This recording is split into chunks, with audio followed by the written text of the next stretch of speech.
আসসালামু আলাইকুম।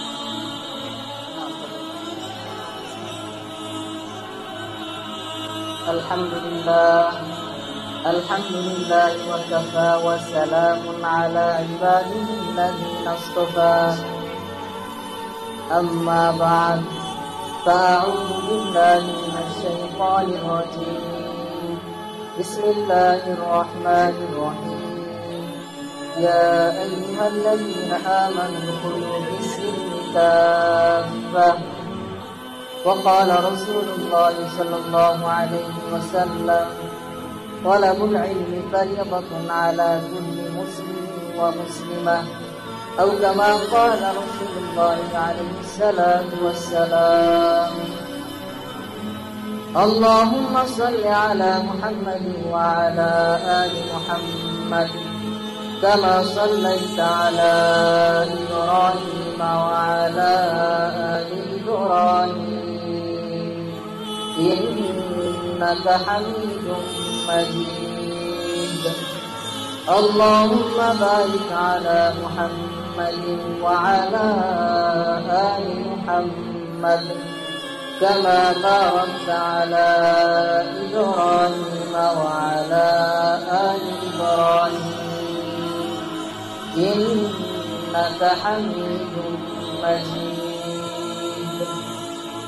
আলহামদুলিল্লাহ, মহান আল্লাহ তাআলার নিকট অগণিত অসংখ্য শুকরিয়া আদায় করছি যে মহান রব্বুল আলামিন আমাদেরকে ঈমানের মতো মূল্যবান নিয়ামত দান করেছেন।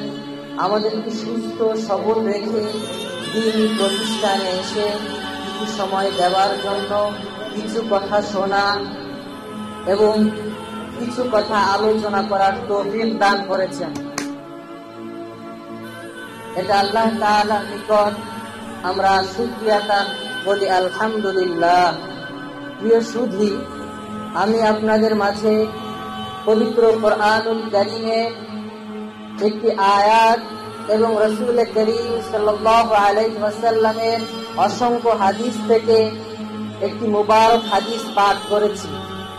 উক্ত আয়াত এবং হাদিসের আলোকে কিছু কথা আপনাদের সামনে আলোচনা করার চেষ্টা করব ইনশাআল্লাহ।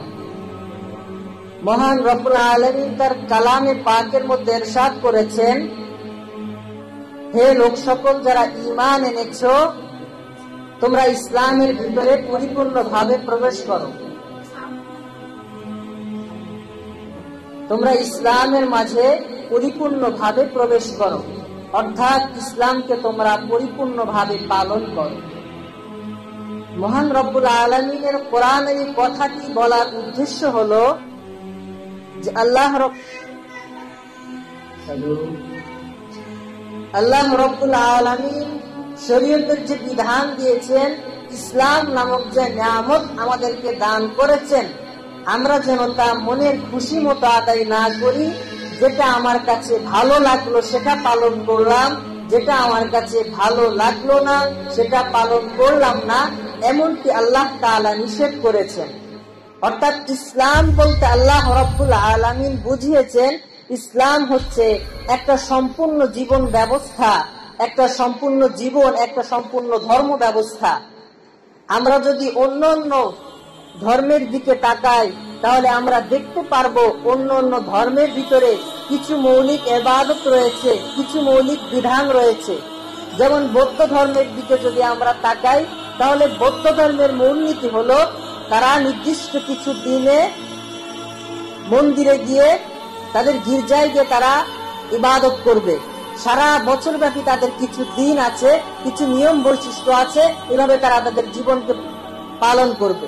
পাশাপাশি হিন্দুদের নিজস্ব কিছু কৃষ্টি কালচার রয়েছে, তারা তাদের পূজা মণ্ডপে গিয়ে পূজা পালন করবে এবং তাদের নিজস্ব কালচার গুলো পালন করবে। কিন্তু কোন ধর্মই পরিপূর্ণ না, কোন ধর্মই পরিপূর্ণ না, বরং কিছু দিনের সাথে, কিছু কাজের সাথে এই ধর্মগুলো শুধুমাত্র এককভাবে লেগে আছে। কিন্তু এই ইসলাম, যে ইসলাম আল্লাহ তাআলা আমাদেরকে দান করেছেন, এই ইসলামটি এর ব্যতিক্রম। কারণ ইসলাম হচ্ছে একটি পরিপূর্ণ জীবন ব্যবস্থা, শুধুমাত্র একটি ধর্মের নাম ইসলাম নয়। যেমনটি ওমরে ফারুক রাদিয়াল্লাহু তাআলা আনহু বলছেন, আ'আজ্জানাল ইসলাম, ইসলাম আমাদেরকে সম্মানিত করেছে। ইসলাম গ্রহণ করার পূর্বে আমরা পাপিষ্ঠ ছিলাম, আমরা দিকভ্রান্ত হয়ে ঘুরে বেড়াতাম, আমাদের কোনো পথ ছিল না, আমাদের কোনো লক্ষ্য ছিল না, আমাদের কোনো উদ্দেশ্য ছিল না। কিন্তু যখন আল্লাহ রাব্বুল আলামিন আমাদের উপর অনুগ্রহ করলেন, ইসলাম নামক নিয়ামত আমাদেরকে দান করলেন, আমরা তখন সম্মানিত হলাম।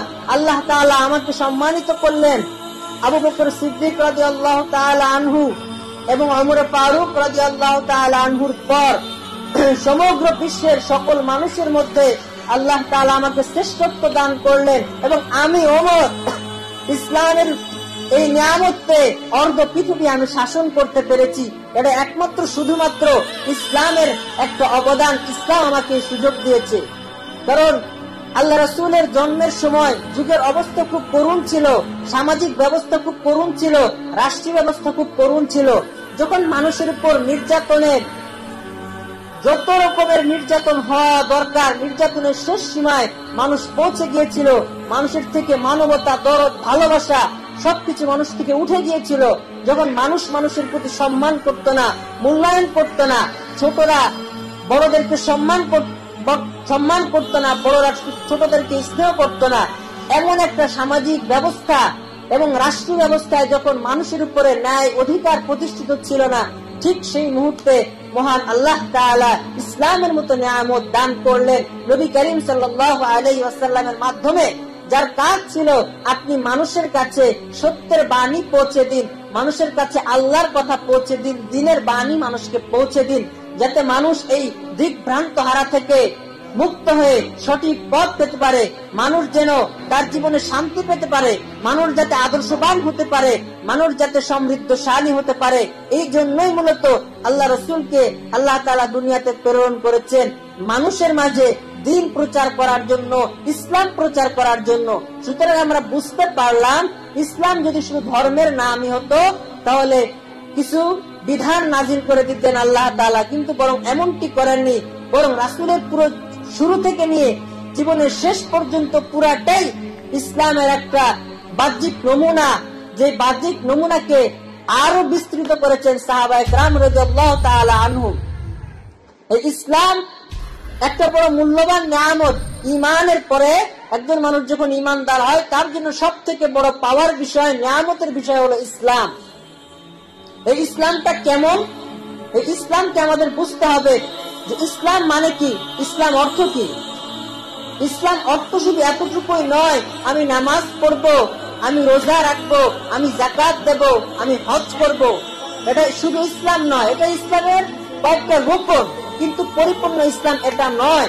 যেমন কি আল্লাহ তাআলা কোরআনে বলেছেন, তোমরা পরিপূর্ণভাবে ইসলামের ভিতরে প্রবেশ করো, পরিপূর্ণভাবে ইসলামকে মান্য করো। সুতরাং ইসলাম কি? ইসলাম হচ্ছে একটা জীবন ব্যবস্থা, একটা মানুষের জীবনের শুরু থেকে নিয়ে মৃত্যু পর্যন্ত যা কিছু হওয়া প্রয়োজন, ইসলাম তাকে সেই গাইডলাইন, সেই রোড ম্যাপ, সেই রুল তাকে দিয়েছে যে এভাবে তুমি চলো, তোমার জীবন শান্তিময় হবে, তুমি সমৃদ্ধশালী হতে পারবে। একটা মানুষের পারিবারিক জীবন, তার বৈবাহিক জীবন, ব্যক্তিগত জীবন, সামাজিক জীবন, রাষ্ট্রীয় জীবন, আন্তর্জাতিক জীবন, সব ক্ষেত্রে ইসলাম রয়েছে, সব ক্ষেত্রে ইসলামকে প্রয়োগ করা যায়। ইসলাম শুধু এমন নয় যে আমি আল্লাহ তাআলার কিছু বিধানকে পালন করলাম, ব্যাপারটি এমন নয়। এখন প্রশ্ন হতে পারে, ইসলাম কিভাবে জীবন ব্যবস্থা হলো, ইসলাম কিভাবে পরিপূর্ণ জীবনে আমাকে প্রয়োগ করা হতে পারে, তার দৃষ্টান্ত কিছু নমুনা আপনাদের সামনে পেশ করছি। একটা মানুষ যখন জন্মগ্রহণ করে, তখন ইসলাম তাকে বলেছে তার দুই কানে আজান বা আজান এবং একামত দাও। অর্থাৎ উদ্দেশ্য হলো তার কানের ভিতরে তুমি আল্লাহ নামটি পৌঁছে দাও। কেন পৌঁছবে? কারণ যে আল্লাহ তাআলার অনুগ্রহে সে দুনিয়াতে আসলো, যে আল্লাহ তাআলা মায়ের গর্ভ থেকে তাকে দুনিয়াতে বাহির করলেন, সেই আল্লাহর নিয়ামত, সে আল্লাহর শুকরিয়া, সে আল্লাহকে চিনার জন্য আল্লাহ তাআলা দায়িত্ব দিয়েছেন যে সন্তান যখন জন্মগ্রহণ করবে তখন তোমরা তার কানে আজান দিবে, অর্থাৎ আল্লাহু আকবার শব্দ পৌঁছাবে। সন্তান, একটা মানুষ আস্তে আস্তে বড় হয়, 4-5 বছর যখন হয়, তখন ইসলাম মা বাবাকে আদেশ দিয়েছে সন্তানকে আদব শিষ্টাচার শিক্ষা দেওয়ার জন্য। এটা ইসলামের বিধান। অথচ আমরা যদি পাশ্চাত্য কৃষ্টি কালচারের দিকে লক্ষ্য করি, আমরা যদি লন্ডন আমেরিকার দিকে লক্ষ্য করি, তখন আমরা জিনিসটা বিপরীত পাই। অর্থাৎ সন্তান জন্ম দিয়ে বাবা মা দুজনই কাজে চলে যায়, অন্য একজন ব্যক্তিকে সন্তান প্রতিপালনের জন্য নির্ধারণ করে দেয়, অথবা মা কাজে চলে যায়, বাবাকে রেখে যায়।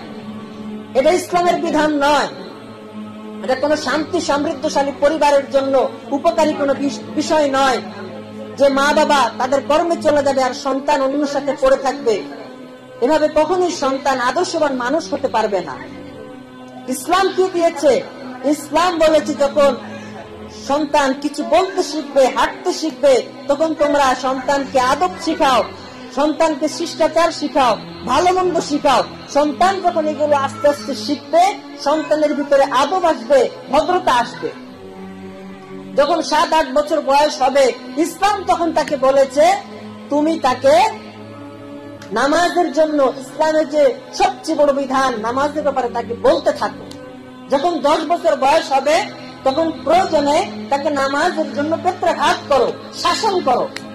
নামাজের জন্য তার প্রতি কঠোরতা করতে বলা হয়েছে। সন্তান যখন নামাজের প্রতি আদিষ্ট হবে, যখন নামাজ পালন করতে থাকবে, তখন সন্তান শিক্ষা জীবনে পৌঁছবে। একজন মুসলমান তখন শিক্ষা জীবনে পৌঁছবে। শিক্ষা জীবনে যখন পৌঁছবে, তখন ইসলাম তাকে বলে দিয়েছে তলাবুল ইলমি ফারিদাতুন আলা কুল্লি মুসলিমিন ওয়া মুসলিমা, অর্থাৎ প্রত্যেক নর নারীর উপরে ইলমে দ্বীন শিক্ষা করা ফরজ। ইলমে দ্বীন কাকে বলা হয়? ইলমে দ্বীন বলা হয় ওহী ভিত্তিক শিক্ষা, অর্থাৎ যে শিক্ষা আল্লাহ প্রদত্ত, যে শিক্ষা আল্লাহ তাআলা তার নবী করিম সাল্লাল্লাহু আলাইহি ওয়াসাল্লামের মাধ্যমে পৃথিবীতে পাঠিয়েছেন, যে শিক্ষাকে কোরআনের শিক্ষা বলা হয়, যে শিক্ষাকে হাদিসের শিক্ষা বলা হয়, যে শিক্ষাকে সুন্নাহর শিক্ষা বলা হয়, এটা হচ্ছে দ্বীনি শিক্ষা। এই শিক্ষা গ্রহণ করা প্রত্যেকটা নর নারীর জন্য ফরজ। সুতরাং যখন সন্তান শিক্ষা জীবনে আসবে, তখন মা বাবার কাছে দায়িত্ব দেওয়া হয়েছে আপনি আপনার সন্তানকে দ্বীনি শিক্ষা দিন। দ্বীনি শিক্ষা যখন সন্তান গ্রহণ করবে, তখন সন্তান আদর্শবান মানুষ হবে, সন্তান শ্রেষ্ঠ হবে, সন্তান সততা শিখবে, আদব শিখবে, ভদ্রতা শিখবে। শিক্ষা জীবন আস্তে আস্তে ভাবে পার করবে। জীবনের শিক্ষা জীবনের শুরুতে যখন সে আদব, ভদ্রতা, শিষ্টাচার, দ্বীনি শিক্ষা শিখবে, তখন সে যে কোনো অঙ্গনেই যাক না কেন, যে কোনো শিক্ষায় সে শিখুক না কেন, সে নিজের অবস্থা বুঝতে পারবে এবং নিজের একটা সমৃদ্ধশালী ভবিষ্যৎ গড়ার জন্য তার চেষ্টা থাকবে, তার প্রচেষ্টা থাকবে। সে কখনো অন্যায় কাজে জড়াবে না, অশ্লীল কাজের দিকে ধাবিত হবে না। কেন? এই দ্বীনি শিক্ষা গ্রহণ করার কারণে এবং ছোটবেলা থেকে মা বাবার আদর, স্নেহ, মায়া, মমতা, শাসনের মাঝে থাকার কারণে সে এতটুকু পাবে। একজন মানুষ শিক্ষা জীবন শেষ করলো, শিক্ষা জীবন শেষ করার পরে তার সময় আসে বৈবাহিক জীবন। বৈবাহিক জীবনের ভিতরেও ইসলামের নীতিমালা রয়েছে কিভাবে বিবাহ জীবন সম্পূর্ণ করবে। একজন মানুষ যখন বিবাহ বয়সে উপনীত হবে, তখন ইসলাম তাকে বলে দিয়েছে কি পদ্ধতিতে বিবাহ কাজ সম্পূর্ণ করবেন।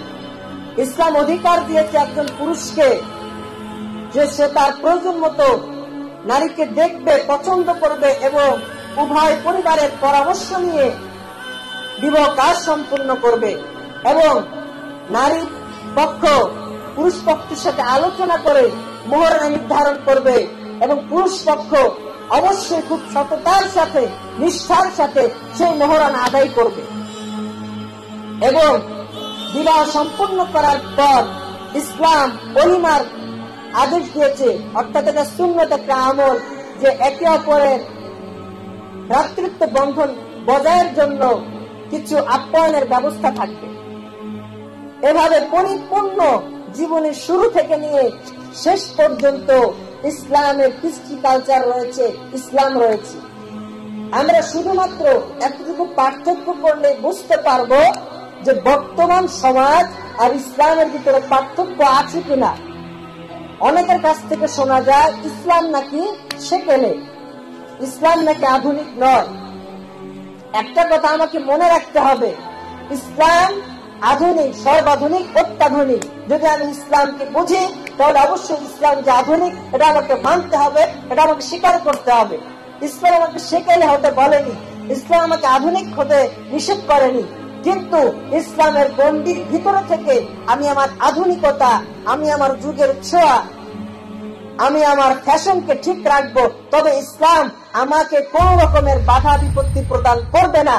শুধুমাত্র ইসলামের গণ্ডিকে যদি ঠিক রাখতে পারি তবেই ইসলাম আমাকে আরো সুযোগ দিয়েছে। এই সুযোগটা হলো এই কাজের মাধ্যমে আমি সওয়াবের অধিকারী হব এবং আল্লাহ তাআলার কাছে অবশ্যই নেক বান্দা হিসেবে বিবেচিত হব। এক্সাম্পল বলা যেতে পারে, বর্তমান যুগের আধুনিকতা হলো বিবাহের পরে কমিউনিটি সেন্টার বা অনুষ্ঠান আয়োজনের মাধ্যমে খাবারের আয়োজন করা। এটা একটা আধুনিকতা। প্রশ্ন হচ্ছে ইসলাম এই আধুনিকতাকে সমর্থন করে কিনা। যদি কেউ চায় তার বিবাহতে ওলিমা স্বরূপ কমিউনিটি সেন্টার বা বড় আয়োজন করে গণ্যমান্য ব্যক্তিদেরকে দাওয়াত দিয়ে উভয় পক্ষ পরামর্শ করে সিদ্ধান্ত নিয়ে একটি খাবারের আয়োজন করবে, কোনো অপচয় করবে না, ইসলামের তাতে কোনো আপত্তি নেই। আধুনিক হতে বলেছে ইসলাম, কিন্তু আদব, শিষ্টাচার, সামাজিকতা এগুলো বজায় রেখে আমরা যদি ইসলামকে পালন করি তাহলে আমরা আধুনিক হব, আমরা ইসলাম পালনকারী হব। সুতরাং এটা আমাদেরকে খুব ভালোভাবে বুঝতে হবে, ইসলাম এবং আধুনিকতা দুইটাকে আলাদা করার সুযোগ নেই। দুইটাকে যদি আলাদা করি তাহলে ইসলাম ইসলামের জায়গায় ঠিক থাকবে, আধুনিকতা আধুনিকতার জায়গায় ঠিক থাকবে। ইসলাম তার জায়গায় সৎ, ন্যায় এবং নেক কাজ হিসেবে, সঠিক কাজ হিসেবে থাকবে, আর আধুনিকতা অন্যায়, অশ্লীল, বেহায়াপনা হিসেবে তার জায়গায় ঠিক থাকবে।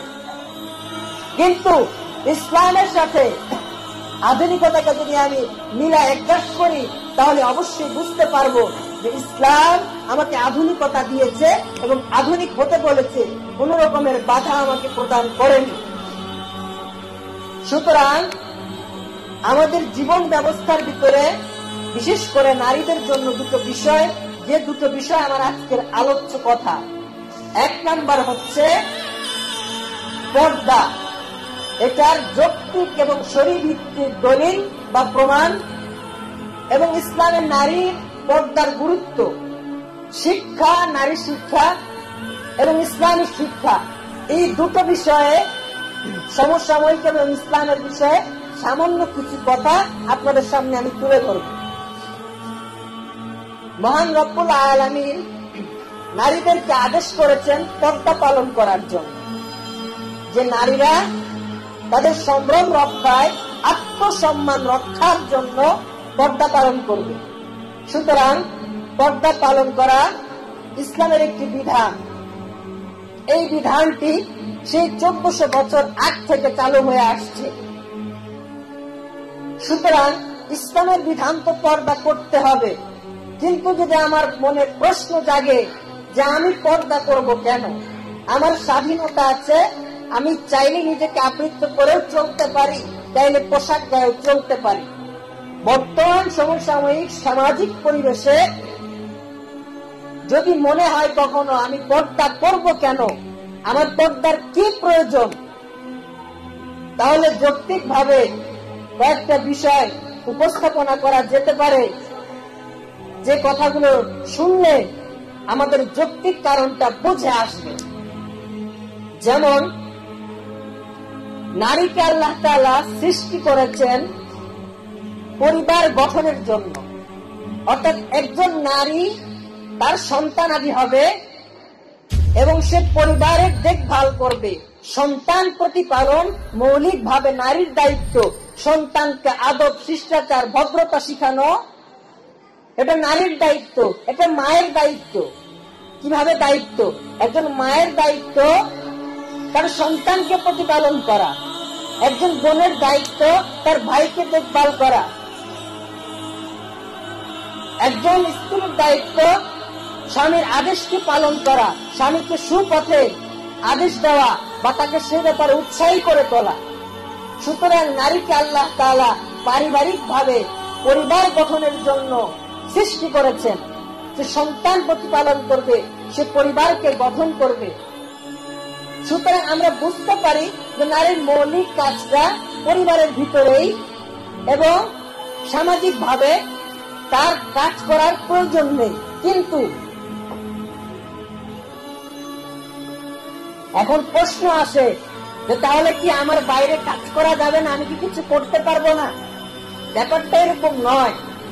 ইসলামের মৌলিক নীতিমালা হলো যে ঘরে সন্তান থাকবে, মা সন্তানকে শিক্ষা দিবে, প্রতিপালন করবে, সংসার গোছাবে এবং পিতা, সন্তানের পিতা সংসারের জন্য তার আয় উপার্জন করবে। এটা একটা সামাজিকতা, সুন্দর সমৃদ্ধশালী একটা পরিবার গঠনের সুন্দর একটা সিস্টেম। সুতরাং নারী যদি পরিবার গঠনের জন্য হয়ে থাকে তাহলে তার অধিকাংশ কাজ পরিবারের ভিতরে। তারপর নারী যদি বাহিরে যেতে হয় তাহলে সে বাহিরে যেতে পারে, কোনো অসুবিধা নেই। এখানেই হলো কথা যে বাহিরে যাব, আমি নিজেকে আবৃত্ত করে কেন যাব? আমাদেরকে বুঝতে হবে যে নারী জাতিকে আল্লাহ তাআলা সৃষ্টি করেছেন যেহেতু পরিবারের জন্য। সুতরাং আমি যখন বাইরে যাব, সুতরাং সেই বাইরে যাওয়ার আমার নীতিমালা রয়েছে, সেই নীতিমালা অবলম্বন করে আমাকে যেতে হবে। আল্লাহ তাআলা পর্দা করতে বললেন কেন? কারণ সমাজের ভিতরে একজন নারী যখন চলবে, নারীর সাথে পুরুষও চলাফেরা করবে। আর মহান আল্লাহ তাআলা সত্তাগত ভাবেই নারীর প্রতি পুরুষকে আকর্ষিত করে রেখেছেন। এটা সত্তাগত ভাবে আল্লাহ প্রদত্ত। যেমনটি আমরা ঘটনা জানি, জান্নাতের ভিতরে আদম এবং হাওয়া আলাইহিস সালামের ঘটনা। ওই মুহূর্তে আল্লাহ তাআলা সত্তাগত ভাবে হাওয়া আলাইহিস সালামের প্রতি আদম আলাইহিস সালামকে আকৃষ্ট করে দিয়েছেন। এটা সত্তাগত আল্লাহ প্রদত্ত। কিন্তু সমাজের ভিতরে যখন একজন নারী নিজেকে আবৃত্ত করে চলবে না, নিজের মন মতো চলবে, তখন সে পুরুষ তার প্রতি আকৃষ্ট হবে, কখনো মন্দা ভাব আসবে। এভাবেই আস্তে আস্তে তার নিরাপত্তাহীনতা কমে যাবে। কোন পুরুষ তার যারা আকৃতি সৌন্দর্যের প্রতি পাগল হয়ে তার পিছনে পড়বে, তার সংসারটা ধ্বংস করবে। প্রয়োজনে নারীও তার সংসারকে, সন্তানকে ভুলে গিয়ে ওই পথে ধাবিত হবে। এটা একটি কারণ যে পর্দা না করলে, নিজেকে আবৃত্ত করে না চললে আমি ধ্বংস, আমার পরিবার ধ্বংস। কারণ কেউ তার মনের অবস্থা জানে না। হতে পারে স্বামী থেকে বাইরের আরেকজনকে তার বেশি ভালো লাগলো, সে তার মায়ায়, তার ভালোবাসায়, তার অর্থ, তার টাকার লোভে সে চলে গেল। সুতরাং তার পরিবারটা ধ্বংস হলো। কেন ধ্বংস হলো? কারণ সে তার রূপ, সে তার সৌন্দর্যকে অন্যের সামনে প্রকাশ করেছে। দ্বিতীয় আরেকটি কারণ হলো, কোন সুন্দর জিনিস, কোন মূল্যবান জিনিস, কোন আকৃষ্টকর জিনিস আমরা ধরতে পারি নারী সৌন্দর্য মণ্ডিত একটি জিনিস এবং মূল্যবান জিনিস, এটি অনেক মূল্যবান। এজন্য মূল্যবান জিনিসকে যখন স্বাভাবিকভাবে অধিক ব্যবহার হবে, মানুষের মাঝে চলাফেরা হবে, তখন সেই মূল্যবান জিনিসের মূল্য আর থাকবে না, বরং মূল্যহীন হয়ে যাবে। তার সৌন্দর্য মানুষের কাছে স্বাভাবিক হবে, মানুষ এটাকে স্বাভাবিকভাবে মনে করবে। তখন নারী পুরুষের সাথে সামাজিকভাবে মিশে যাবে এবং বেহায়ামূলক কাজ করতে থাকবে। এটা আমাদের নিজস্ব জ্ঞানের যৌক্তিক কারণ, আমরা কেন আমরা শরীরকে আবৃত্তি করব। এটা ছাড়াও যদি আজকের সামাজিক ভাবে আমরা দেখি যে সামাজিক ভাবে নারীরা কেন লাঞ্ছিত হয়, কেন ধর্ষিত হয়, এটার কারণ গোড়ায় গিয়ে দাঁড়াবে যে আমি আমার রূপকে, আমি আমার আকৃতিকে মানুষের সামনে প্রকাশ করেছি, ছেলেদের সামনে প্রকাশ করেছি, এজন্য আমার আজ এই অবস্থা। কিন্তু এখানে একটি প্রশ্ন দাঁড়িয়ে যায়। প্রশ্নটা হতে পারে এরকম, এবং প্রশ্ন হয়, যেমন বুদ্ধি বিবেকবান কিছু মানুষ প্রশ্ন করে যে পর্দা করতে বলেছেন আপনারা, বুরকা পরিধান করতে বলেছেন, এরপরেও বুরকা পরিহিতা নারী কেন ধর্ষিত হয়? কেন সে নিরাপদ নয়?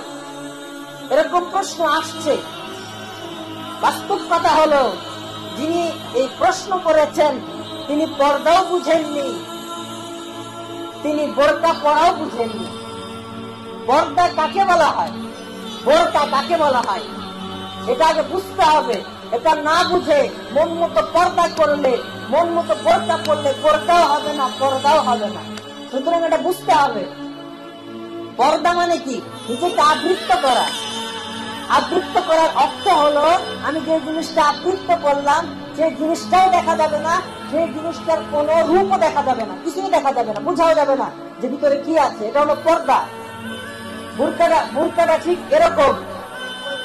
এই বোরকা হলো নিজের শরীরকে এমন ভাবে আবৃত্ত করা যাতে এর রূপ, এর অবস্থা, এর বাহ্যত পরিস্থিতি মানুষের সামনে প্রকাশ না পায়। এটা হলো পর্দা, এটা হচ্ছে বোরকা। সুতরাং কেউ যদি এই দুটার বিপরীত ভাবে কাজ করে, পর্দার আসল সিস্টেম না মানে, পর্দা না বুঝে নিজের মন মতো পর্দা করে, তাহলে পর্দা হবে না। বরং নিজের মন মতো হলে নিজের রূপ প্রকাশ পাবে, নিজের সৌন্দর্য প্রকাশ পাবে, আর এভাবে সমাজে সে লাঞ্ছিত হবে। সামাজিক ভাবে যারা আধুনিকতায় পর্দা করতে চায় তাদের ক্ষেত্রে কিছু নীতিমালা রয়েছে। সে যদি চায় পর্দার ক্ষেত্রে, বোরকার ক্ষেত্রেও আধুনিক মডার্ন ফ্যাশন রাখবে, কিন্তু ইসলামের যে নীতিমালা রয়েছে সেই নীতিমালা গ্রহণ করে তাকে পর্দা করতে হবে, তাকে বোরকা পরিধান করতে হবে, তবেই বোরকা হবে। এই কথা যখন বলা হয় তখন বলতে পারেন বা প্রশ্ন আসতে পারে, তাহলে আমাদের এমনই বোরকা পড়তে হবে যেটা খুব ঢিলাঢালা হবে, কোনো কালারিং হবে না, এরকম বোরকায় মনে হয় পড়তে হবে, এটাই মনে হয় বোরকা। ব্যাপারটা এরকম পরিপূর্ণ নয়, বরং বোরকা ছাড়া থাকবে এবং বোরকার কালারটা এরূপ হবে যাতে রাস্তার পুরুষরা আকৃষ্ট না হয়। সৌন্দর্য, কালারিং, ডিজাইন সব থাকুক, কোনো অসুবিধা নেই, কিন্তু আমি যে কারণে বোরকা পরেছি সেই কারণটা সেটা যেন রক্ষা থাকে। এইভাবে আমাকে বোরকা পরিধান করতে হবে, এইভাবে আমাকে বোরকা পরিহিত অবস্থায় থাকতে হবে, তবেই আমি বোরকা পরিহিত এটা বোঝা যাবে। কারণ বর্তমান বোরকা পরিহিতা নারীরাও কেন নিরাপদ নয়? কারণ বোরকা সে এমন ভাবে পরে যে তার শরীরের বাহ্যিক অবস্থা, অঙ্গ প্রত্যঙ্গ বোঝা যায়, আর পর্দা তো এর বিপরীত, বোঝা যাবে না, ব্যাপারটা তো এরকম। সুতরাং পর্দা এবং বোরকা বুঝার ক্ষেত্রে আশা করি আমরা ভুল বুঝতে চেষ্টা না করি। শরীয়তের বোরকা এবং পর্দা আমাদেরকে ভালোভাবে বুঝতে হবে এবং অপরকে বুঝাতে হবে। আধুনিক সমাজের ভিতরেও আমি মডার্ন হতে চাইলে, আধুনিকতা হতে চাইলে প্রয়োজনে আমি সেভাবে বোরকা পড়তে পারি। আমি আরেকজনকে দেখাতে পারি তুমি আধুনিক, আমিও আধুনিক, কিন্তু আমার আধুনিকতার মধ্যে শিষ্টাচার রয়েছে, আমার আধুনিকতার ভিতরে শালীনতা রয়েছে, আমার আধুনিকতার ভিতরে ইসলাম রয়েছে। সুতরাং তুমিও আধুনিক, আমিও আধুনিক, কিন্তু তুমি তো অশ্লীল, বেহায়া তোমার মতো তোমার আধুনিকতাকে ছড়াচ্ছ, অথচ এটা কেউই সমর্থন করে না। আমরা যে বিষয় নিয়ে কথা বলছিলাম তা হচ্ছে পর্দার যৌক্তিক কারণ। কেন আমি পর্দা করব, কেন শরীরকে আবৃত্ত করব, কেন বোরকা পরিধান করব? পাশাপাশি যৌক্তিক কারণ বলার পরে এখন শরীর নীতিমালা যদি বুঝতে চাই, এটা খুব সহজ একটা বিষয় যে সাহাবা ইকরামের যুগ থেকে নিয়ে আজও পর্যন্ত পর্দার ধারাবাহিকতা চলে আসছে। নারী সাহাবা ইকরাম তারাও পর্দা পালন করেছেন এবং যেভাবে পর্দা পালন করা উচিত সেভাবে পালন করেছেন। গত 200-300 বছর আগের পর্দা ছিল এরকম যে নারীরা তার স্বাভাবিক পোশাক করতে এবং শুধুমাত্র মুখটাকে ঢাকত, কারণ তখন সামাজিক ভাবে পরিবেশ পরিস্থিতি অনেক ভালো ছিল।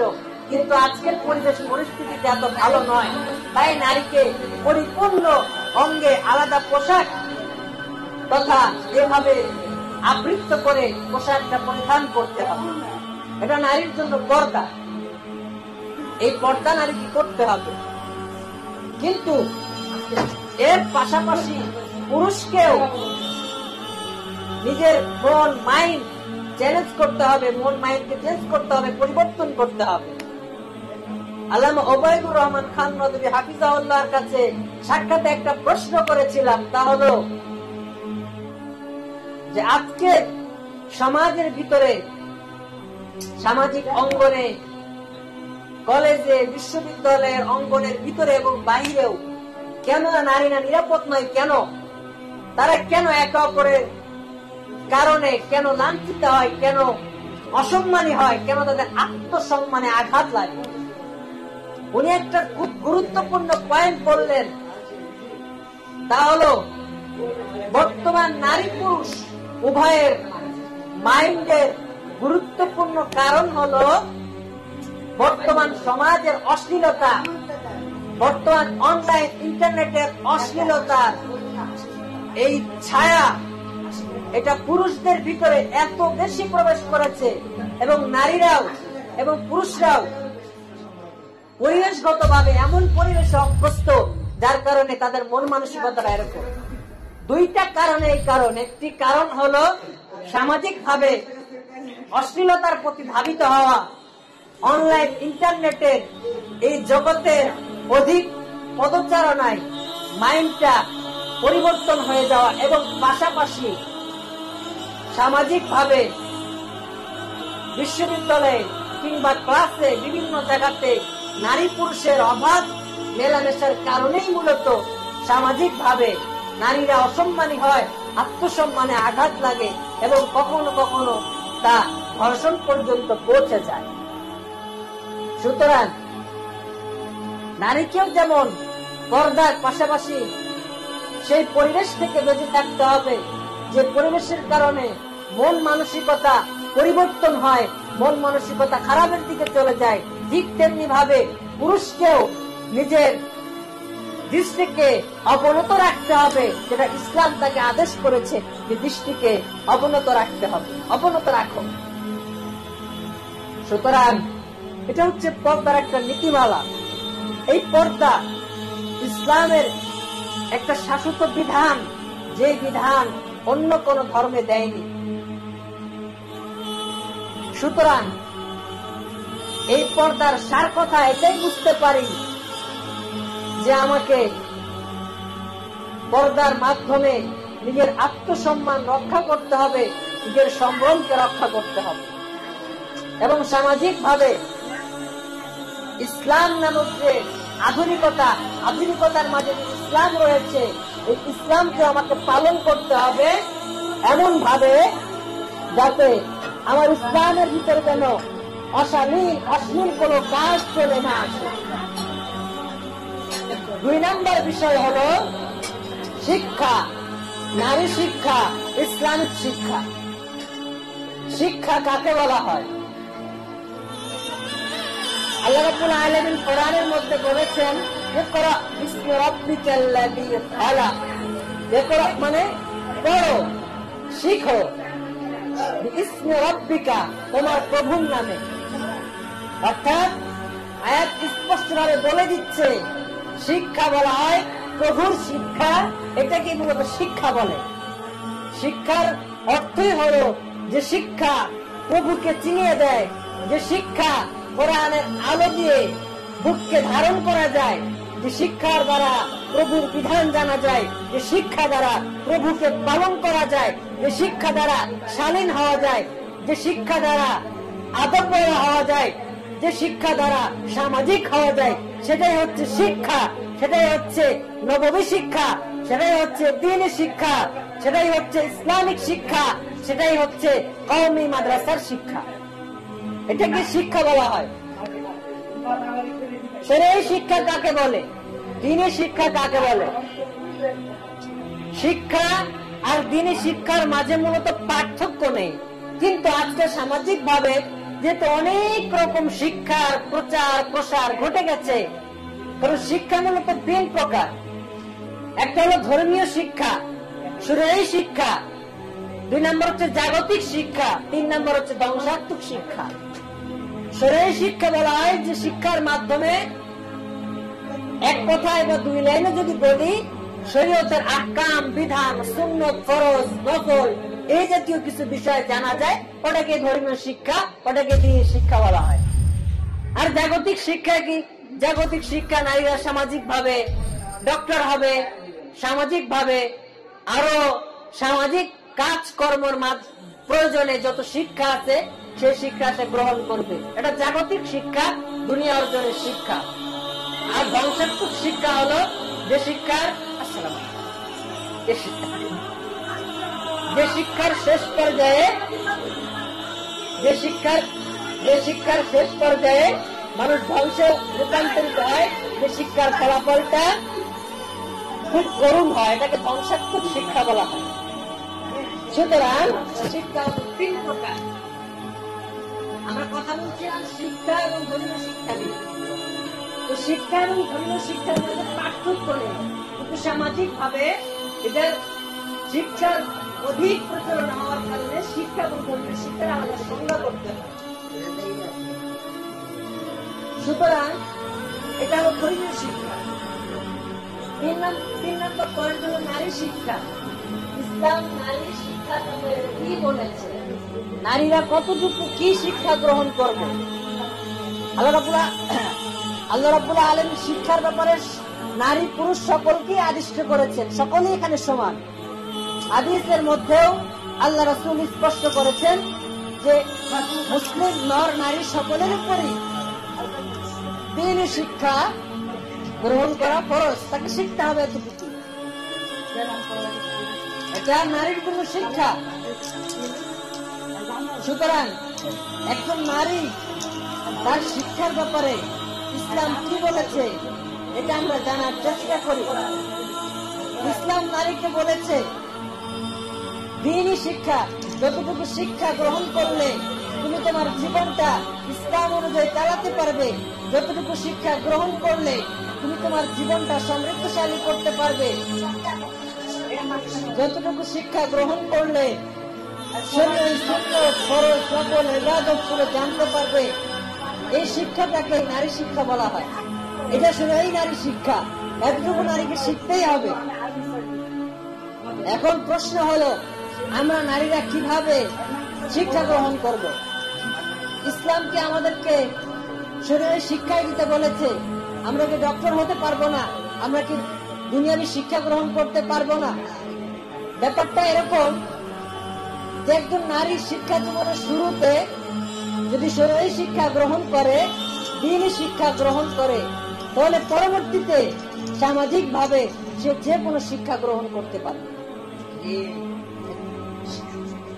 যেহেতু যদিও নারীর কাজ পরিবারের ভিতরে, কিন্তু নারী যদি চায় সামাজিক ভাবে শিক্ষা গ্রহণ করতে, ইসলামের তাতে কোনো বাধা নেই। কিন্তু এখানে শর্ত আছে। নারী শিক্ষা গ্রহণ করতে হলে সর্বপ্রথম তাকে পর্দার সহিত শিক্ষা গ্রহণ করতে হবে। নারী নিজের পর্দা সম্ভ্রমকে রক্ষা করে যদি শিক্ষা গ্রহণ করতে পারে, তাহলে সে শিক্ষার মাঝে ইসলামের কোনো বাধা নেই। যদি নারী চায় ডাক্তারি বিদ্যা অর্জন করতে, তাহলে সেই বিদ্যা সে অর্জন করতে পারে। এমন পরিবেশে নারীকে শিখতে হবে যে পরিবেশের ভিতরে শুধু নারীরাই শিক্ষা গ্রহণ করে। এমন ভাবে চলতে হবে যেটাকে পর্দার সহিত চলা বলা হয়। এমন মন মানসিকতা নিয়ে চলতে হবে যেন মন মানসিকতার ভিতরে, চলাফেরার ভিতরে ইসলামী আদব শিষ্টাচার ভাবধারা তার মাঝে ফুটে ওঠে। এই নীতিমালাগুলো গ্রহণ করে যদি নারী শিক্ষা গ্রহণ করতে পারে, তাহলে নারীর জন্য শিক্ষা গ্রহণ করতে কোনো বাধা নেই। তবুও কথা থেকে যায়, যেহেতু নারী তাকে আল্লাহ তাআলা সত্যগতভাবে পারিবারিক দায়িত্ব দিয়েছেন, সন্তান প্রতিপালনের দায়িত্ব দিয়েছেন, সেজন্য নারীর অধিকাংশ সময় পরিবারের পিছনে কাটানো উচিত। কিন্তু তারপরও সামাজিক ভাবে নারীদের আলাদা প্রয়োজন রয়েছে। যেমনি ভাবে ডাক্তারি বিদ্যার ক্ষেত্রে